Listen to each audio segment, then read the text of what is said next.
Today's episode of At What Up Jeremy is brought to you by the lovely people over at Best Self Journal. I want to give these away. Click the link in the bio and you could win a year's supply of Best Self Journals. I literally have four of these. I have four of these.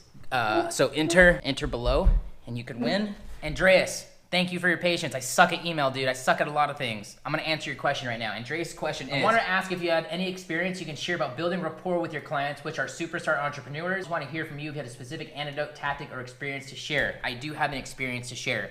So if you are wanting to work with high profile, celebrity type entrepreneurs, thing number one, don't put them above you. You can respect them.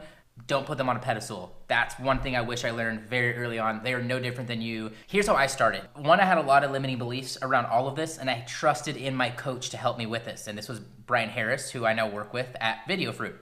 And so I was podcasting. I had a failed podcast from a previous relationship, and I knew how to podcast, knew how to set it up from that. So that was cool. And I parlayed that into offering my first service. At the time I was offering the service or trying to figure out how to help people, I didn't know what was gonna validate. I didn't know what was gonna work. And so here's what I did.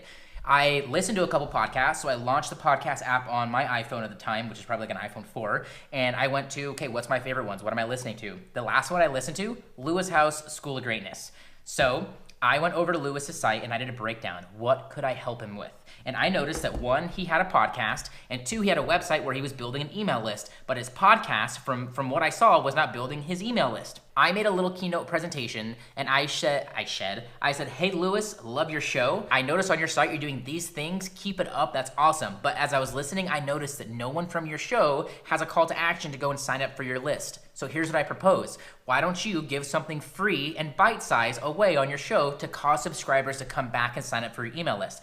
People who've been following you, people who listen to you every single day, but aren't subscribed to your list where you sell your products and services, AKA where you make your money. And so I made him a little video. I backed it up with case studies, one from Video Fruit, one from like Social Media Examiner or something, talking about content upgrades and blog posts and how to get people to subscribe from them. And I also made him a content upgrade for his last episode, made him the images for his blog post for people to opt in. If you know email marketing and stuff, then you know what I'm talking about. If you don't, hit me up. And so here's what I did. I made him a video with a keynote presentation. I gave him a lead magnet for the show. And at the end I said, yo, dude, I would love to do this for you. In fact, I've done it already. You could just attach this to the last episode and we can start to track some results, or you could put me in contact with your team and I can walk them through it. He hit me back, said thank you. He watched a 15 freaking minute video for me. Busy dude, 15 minutes. I'm shocked that he got through the end. Make yours 3 minutes when you pitch or when you do a give, as I like to call it. He hit me back and said, thank you so much. And he said, I would love to try this out. Are you game to do one or two with my team? I said, absolutely. Under the condition that I can use your name and the case study with results, should we get them, to go and market to your friends. And he said yes. Worked with his team, got him set up, 300 opt-ins the first one we did it. The second that happened, I hit up everybody in his network, and every single one of them not only opened my email, but they hopped on a call with me, and all but one hired me.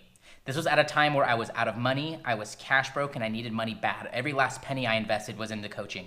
And so I banked on myself, and it worked. That also parlayed down the road into a job with Video Fruit. So the biggest thing that I can give you pointer-wise on that, besides everything I just said, email these influencers ahead of time and get on their radar. Thank them for what they've done, review their podcast and let them know. That's actually how I got this email to Lewis in a warm form, because I emailed him twice and I left a review on his podcast and he said thank you. So I responded to that chain. We're already in a conversation, so it made sense to reply to me. So all in all, that's the formula I used. I call this a Babe Ruth strategy. I'm gonna link below in the comments where you can go and find that blog post and where you can find my step-by-step guide for doing just that. I actually need to update it. I've been thinking about it, so maybe this will be a good reminder. If not, leave a comment, yell at me in there, and maybe I will do something about it. Like this, subscribe to this, and know that you are fucking awesome.